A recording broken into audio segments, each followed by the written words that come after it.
Chef, vous êtes triplement étoilé. 2 fois. Ouais, à Paris et Courchevel, c'est ça? 2 étoiles au guide Michelin pour la table de Pavie à Saint-Émilion. Et vous avez reçu dernièrement le prix du meilleur mentor lors de la cérémonie du prix du guide Michelin 2024. Oui. Comment vous avez vécu cette distinction? J'ai été très content de recevoir ce prix. Parce qu'en fait, je crois que c'est aussi pour moi un vrai symbole de ce que j'ai toujours cherché à faire avec les chefs ou chefs que je forme.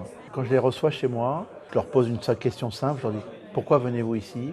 Et je pense que la meilleure réponse, c'est qu'ils viennent pour eux en fait, pas Et, pour moi. et vous, pourquoi vous les choisissez? Pour cette réponse-là ou pour d'autres traits Non, de mais il y a plein de critères caractère? évidemment, mais j'essaye de leur dire écoutez, il n'y a rien de plus beau que de travailler pour soi parce qu'au moins c'est votre propre motivation.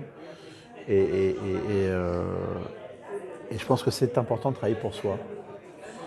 À partir de là, moi, ce que j'essaye de faire, c'est leur donner ce que je sais faire, quoi, sans C'est-à-dire? filtre. 40 ans, 45 ans d'expérience. Ça, c'est un métier qui a toujours été un métier de transmission. Et notre rôle aujourd'hui, c'est de donner aux jeunes cuisiniers et cuisinières qui arrivent sur le marché la connaissance. Je crois que j'ai aujourd'hui plus de 100 chefs avec lesquels j'ai eu la chance de travailler. Ils sont quasiment tous devenus étoilés, hein. Chef, est-ce que la restauration aujourd'hui se remet en question vraiment parce que vous avez écrit tout doit changer Ouais, en 2021? ouais. Est-ce que la restauration française se remet en question effectivement à tous les étages, hein, pas seulement chez les étoilés? Ouais, ouais, bien sûr. Il faut se remettre en question parce que les environnements changent et la cuisine, les contemporains changent. La façon de se nourrir a vraiment changé. L'expérience, enfin, je veux dire, le niveau mondial n'a jamais été aussi haut, hein. Donc oui, moi j'avais écrit un article il y a 10 ans dans Le Point. J'avais marqué la cuisine française est sur le grill. Et elle l'était parce qu'il y avait réellement un besoin urgent de se réformer, parce que la concurrence, la gastronomie c'est important, hein. La gastronomie ça fait venir du monde, c'est une économie importante et les autres pays l'ont très bien compris. On a eu je veux dire, la vision de l'Espagne qui nous a dans les années 2000. Après, il y a eu les pays du Nord qui ont vraiment attaqué très fortement. Pourquoi? Pour que les touristes viennent chez eux et dépensent leur argent dans leur pays, hein. Et finalement, la gastronomie sert aussi c'est un tissu économique français très fort. C'est de l'emploi non délocalisable. Ok. C'est toute une filière. Et quand on voit la filière agricole souffrir comme ça, bah ouais, il faut qu'on réfléchisse 2 secondes, quoi. Maintenant, il est temps vraiment qu'on se mette tous en route pour sauver notre particularité agricole. Ce qui a très bien réussi l'Italie, je trouve. L'Italie, il y a un décret qui interdit la production et la consommation des viandes de synthèse. Alors, on ne l'a pas fait en France, quoi. Vous Donc, poussez un petit peu l'État à prendre des décisions dans ce sens-là, vous les chefs qui ont une certaine aisance dans le métier? écoutez, moi j'ai poussé l'État à passer une loi sur l'homicide routier, donc déjà j'espère qu'on en On va y sauvera venir. quelques-uns. Voilà, moi de mon métier, j'essaye de pousser déjà cette jeune génération à ne pas se laisser embarquer dans des histoires qui ne les concernent pas. Je vous permettez que je vous pose une question Bien sûr. sur l'association? Ouais. Quelles sont les avancées positives de cette association, Antoine Aleno? Une des grosses avancées majeures a été de faire changer la loi. La loi disait avant, vous avez fait exprès de tuer, vous n'avez pas fait exprès de tuer. Mm. Sauf que quand quelqu'un fait ce qu'a fait Antoine, hein, moi j'estime que c'est un criminel, à voler une voiture, à rouler à 130 km/h dans Paris avec un taux d'alcool trop important et qui tue un gamin, c'est la richesse de notre pays qui part en fumée, quoi. Et je crois que c'est important pour les familles que d'entendre dire que votre enfant est parti d'un homicide et non pas d'un simple accident. Moi, ça me révolte d'entendre parler d'accident tout le temps. Donc ça, c'est une avancée qui n'a pas été simple. On a beaucoup bossé avec beaucoup de professionnalisme, avec Didier Rebu, professeur en droit, Cornet Gentil, qui est un pénaliste. Il y a eu beaucoup de professionnalisme derrière ceci. Et puis finalement, on a réussi à faire ça. Donc là, l'Assemblée a dit oui à majeure partie. C'est parti au Sénat, ça a été validé. Ça doit revenir à l'Assemblée avec des amendements à discuter. Ensuite, je ne sais pas si vous êtes abonné au site Instagram de l'association. Mhm. Je vous invite à le faire.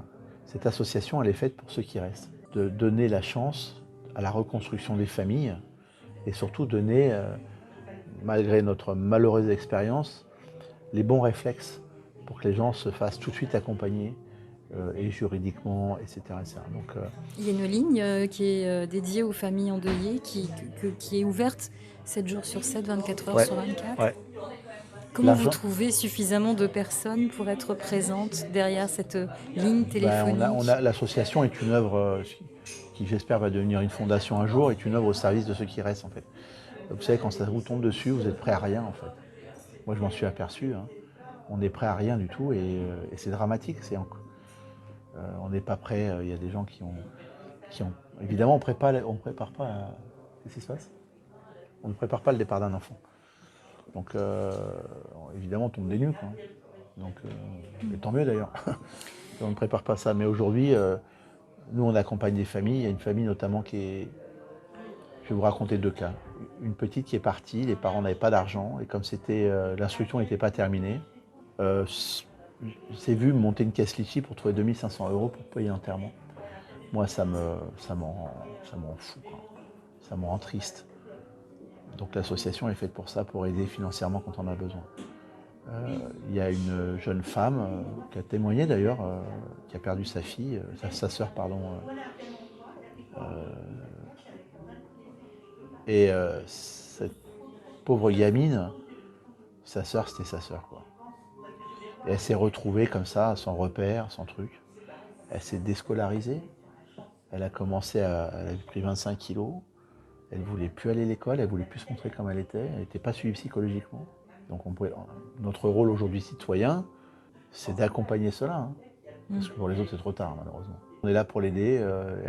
Elle reprend petit à petit le goût à la vie. Vous pouvez nous expliquer ce qu'est le projet Inside Out qui est mis en ligne sur le site, justement? Ouais, le projet, c'est avec JR, l'Artus JR. On avait envie de recourir. On a envie d'ailleurs, on va être un peu en retard parce qu'on a eu du mal à encore avoir des candidatures. Donc ceux qui voulaient vous entendre peuvent nous appeler. On a eu l'idée de mettre les portraits de ceux qui restent sur le pont de l'Alma. C'est là où est parti Antoine. Pour montrer un peu, faire prendre conscience à la société que quand un enfant part, le bilan humain, il est catastrophique. Et qu'il est temps de prendre en considération les co-victimes en fait. Ne laissez pas sans solution. Regardez-le autrement. Mon travail aujourd'hui, ce qu'Antoine nous a révélé, c'est que mettre ma notoriété au service de ça et de ne pas laisser ces gamins sans aide. Les frangins, les frangines, c'est la frange la plus touchée, c'est la 15-25 ans. C'est celle qui morfle le plus. 669 gamins l'année dernière. Et les parents ne sont pas prêts à aider les enfants puisque eux-mêmes sont dans une douleur épouvantable. Mais c'est un tout, en fait. C'est-à-dire qu'il faut remonter le noyau familial, on rappellera jamais les enfants, mais 669 enfants, enfin c'est un truc de dingue. C'est 2 tous les jours. 2 disparaissent. Domicile routier. Terrible. Donc, allô, il faut vraiment qu'on se bouge, hein. Dans la restauration, les bars, tous ceux qui sont dans la gastronomie, il y a des efforts à faire aussi par rapport à l'alcool. Là, on sort du contexte de l'accident d'Antoine, mais quelqu'un qui sort alcoolisé, qu'est-ce qu'on peut faire? Parce qu'on ne peut pas non plus arrêter le plaisir. Non, surtout pas. On ne sera jamais. Enfin, ça fait plaisir. Ça fait partie des plaisirs de la vie. Simplement, il faut donner aujourd'hui, je pense, on monte un security show là, au mois de janvier, justement, où on réunit les acteurs de la tech. Où ça? À Paris, normalement.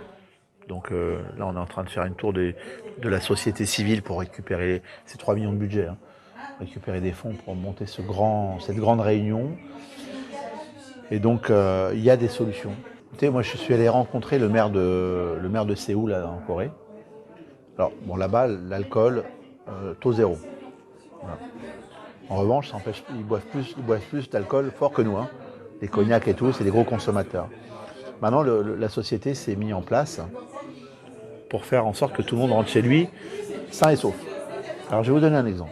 Une application là-bas qui s'appelle Kakaoté.